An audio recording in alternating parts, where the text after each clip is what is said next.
تکلیفوں کی وجہ سے نماز قصر بھی کی جا سکتی ہے اور جمع بھی کی جا سکتی ہے۔ السلام علیکم۔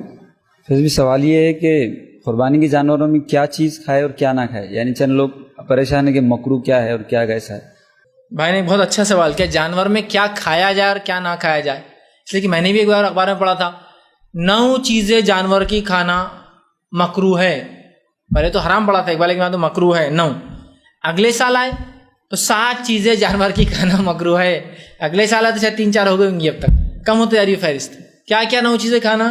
دیکھیے عجیب، مطلب دیکھیے کوئی چیز کو مکروہ یا حرام قرار دینا میرا اور آپ کا اختیار نہیں ہے۔ اس میں مکروہ مطلب کراہت آتی، کس کو کراہت آتی ہو؟ آپ کو اور میرے کو، شریعت کو کراہت آتی ہے، اس چیز کو مکروہ کہتے ہیں۔ دیکھیں کپورے کھانا مکروہ ہے، ٹیسٹیز فوتے جو ہوتے جانور، کہاں سے لائی کپورے کھانا مکروہ ہوتے؟ کوئی ٹیکسٹ ہے جو حدیث کا جو بتائی؟ قرآن میں تو نہیں، حدیث کا کوئی ٹیکسٹ صحابہ سے کوئی کراہت ثابت ہے؟ پھر لاتے ہیں کہ بوٹی کھانا مکروہ ہے۔ بوٹی سمجھتے نا، وہ گوشت کی بوٹی نہیں، وجڑی، جانور کی جو پیٹ کے اندر جہاں کھانا ہضم ہوتا ہے اس کو کہتے ہیں بوٹی کھانا مکروہ ہے۔ کہاں سے بوٹی کھانا مکروہ؟ اچھا بوٹی کھانا مکروہ ہے صرف عید کے لیے۔ عید کے بعد تو بوٹی 20 روپے کلو بکتی، 30 روپے کلو بکتی، 50 روپے کلو بکتی، فری ملتی ہے کہیں، ہاں بکتی۔ لیکن شاید علماء کا، ظاہر سی بات ہے یہ وہ لوگ جو حق پر نہیں ہیں، علماء حق نہیں ہے، علماء سو ہے، اور خصاب ٹائپ کر لیتے عید کے ٹائم پر، تم بول دو مکروہ ہے تو ہم پھینک ڈالیں گے اٹھا کے۔ صاف کرنے کا جھنجھٹ بہت زیادہ ہوتا نا۔ عید کے بعد تو حلال ہے، بوٹی کا قیمت لکھی، وہاں نہیں بولتا کوئی آ کے فتویٰ لگا کہ بوٹی حرام ہے، مکروہ۔ ٹھیک، پھر بولے وہ تلی مکروہ ہے۔ تلی سمجھتے؟ اس لیے کہ بولے وہ پتا تلی، اس کے اندر کیا ہوتا؟ پیشاب وہ ہوتا اور سب غلازہ ہوتی۔ پھر کڈنی، گردے مکروہ ہے، کیوں؟ تو پیشاب چھنتا اس میں، اللہ رحم کر۔ کہاں سے لائے اللہ کو اور ان کو معلوم یہ مکروہات۔ حالانکہ خرید کر جب گوشت لاتے ہیں تو برابر خرید کے لا رہی ہے تمام چیزیں، لیکن 9 چیزیں تو جانور میں یاد رکھیے۔ سنت سے ایسی کوئی چیز ثابت نہیں ہے جو مکروہ ہو۔ اب لیکن بیوقوفانہ سوال کوئی نہ کرے، سینگ کھا سکتے کا، چمڑا کھا سکتے کا، بال کھا سکتے کا، کھاؤ کھانا ہے تو ہم کو کیا ہے، کھاؤ کھانا ہے۔ دانت کھا سکتے کا، ہڈی کھا سکتے، کھاؤ کھانا ہے تو سمپل سینس ہے۔ ورنہ لوگ کیا کرتے ہیں، چونکہ ایک عادت ہو جاتی، مزاج، فقہی مزاج ہے بولے ہمارا، فقہی مزاج۔ اور یہ مزاج کبھی کا بہت ڈینجر رہتا ہے۔ ایک صاحب مجھے کہنے لگے، کسی نے بولا یہ فلاں صاحب ہے، اچھا بولے آپ ایسا صاحب ہے کیا؟ آپ بولے قرآن حدیث کو مانتے ہیں بولے، اور ہم فقہ کو مانتے ہیں بولے۔ میں نے کہا ماشاء اللہ، یہ کیا رہتا فقہ کو مانتے اور ہم نہیں مانتے کیا؟ نہیں بولے ہم فقہ کو مانتے ہیں بولے۔ اب چلیے بولے اب قرآن حدیث کو تو چھوڑ دیجیے، میں فقہ کی آپ کو اہمیت بتاتا ہوں بولے۔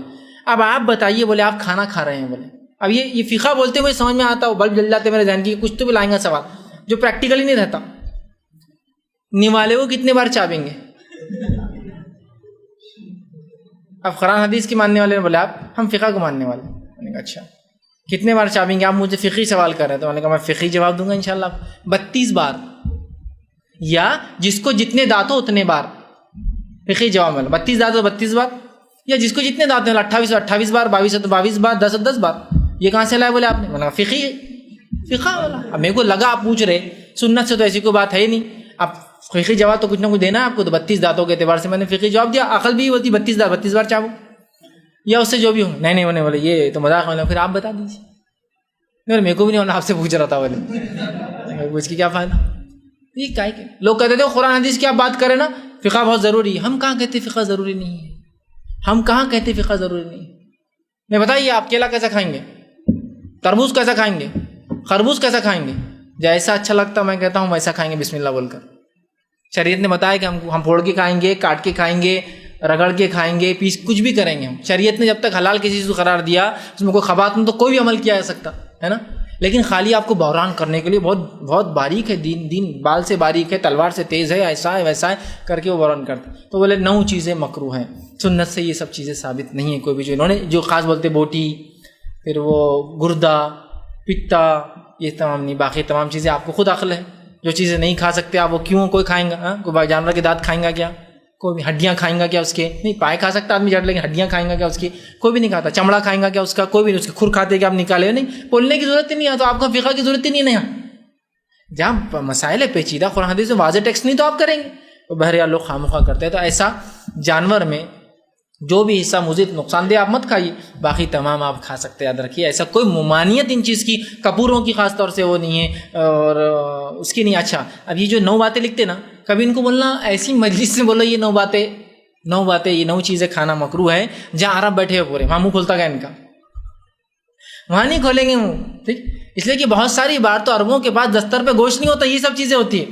ہاں, بوٹی کا کچھ بنا ہوا رہتا ہے, بڑی انٹسٹائن, چھوٹی انٹسٹائن کا کلیجی بنی ہوئی ہوتی, بھیجا بنا ہوا ہوتا, گردہ بنا ہوا ہوتا, پتا, یہی سب بناتے ہیں وہ لوگ. مرغوب غذا ہوتی ہے قوموں کی, لائے پتہ نہیں کہاں سے کچھ بھی لاتے ہیں. تو بہرحال اس چیز کو سمجھ نہیں, بولے گردہ اس لیے کہ اس میں پیشاب چھنتا. ابھی کیا میرے جسم کے اندر جو مادے جن کو نکلنے کے بعد آپ پیشاب پیخانہ کہتے ہیں, اندر ہونے سے میری نماز ہوں گی نہیں ہوں گی؟ جب تک اندر ہے. نکلنے کے بعد غلاظت کہلائیں گے نا. نکلنے کے بعد اگر اندر ہے تو پھر تو نماز ہی نہیں ہو رہی ہماری, ہے نا. تو گردہ جو کام کر رہا ہے, تو کیا وہ اس کے اندر جب وہ چیز ہے وہ پیشاب, وہ تو پانی ہے, جب اس کے اندر جاتا ہے پانی کو گردہ چھانتا ہے, اس کی غلاظت کو باہر, جس کو نکلنے کے بعد پیشاب اور غلاظت کہا جاتا ہے. اندر جب پیٹ میں ہو تو کوئی مسئلہ نہیں, نماز کو جا رہا ہوں, نماز سے پہلے پیشاب کر رہا ہوں, نماز کے بعد پیشاب کر رہا ہوں, تو اندر تھا نا میرے. نکلنے کے بعد غلاظت, تو جانور کے اندر آپ نے کیسا اس کو غلاظت ثابت کر دیا اور کہا کہ حرام ہے؟ تو بہرحال یہ تمام ایسی عقلیں کوئی نہ لڑائے شریعت میں جو خواہ مخواہ ہو, اور بعد میں ہم کو ہی اپنے خلاف بات کرنا پڑے. تو ایسی مکروہ چیزیں میں نہیں جانتا ہوں وہ ہے, سوائے اس کے جو چیزیں نقصان دہ ہو انسانی جسم کے لیے, اور سوائے وہ چیزیں جو عقل خود بولتی ہے کھا نہیں سکتا انسان, تو وہ بہرحال آپ کہہ سکتے ہیں. لیکن ان کو مکروہ تو بہرحال کہنا درست نہیں ہوگا کہ وہ بھی مکروہ ہے. فائدے کے لیے تو آپ چمڑا استعمال کرتے ہیں, گھر سے اس کو کھایا نہیں جاتا لیکن استعمال کیا جاتا تھا, وہ بھی حلال ہے اس کا استعمال کرنا. تو بہرحال لیکن بہت سے لوگ ایسا باور کرتے ہیں, بتانا چاہتے ہیں نو چیزیں, اور انسان کو ہر بار ارے میں اب تک تو کلیجی کھا رہا تھا, ارے اب تک تو میں گردے کھا رہا تھا, ارے اب تک تو میں, اور پھر آدمی خواہ مخواہ حلال کو اپنے نفس پہ ان کے مکروہ کے چکر میں حرام کر دیتا ہے.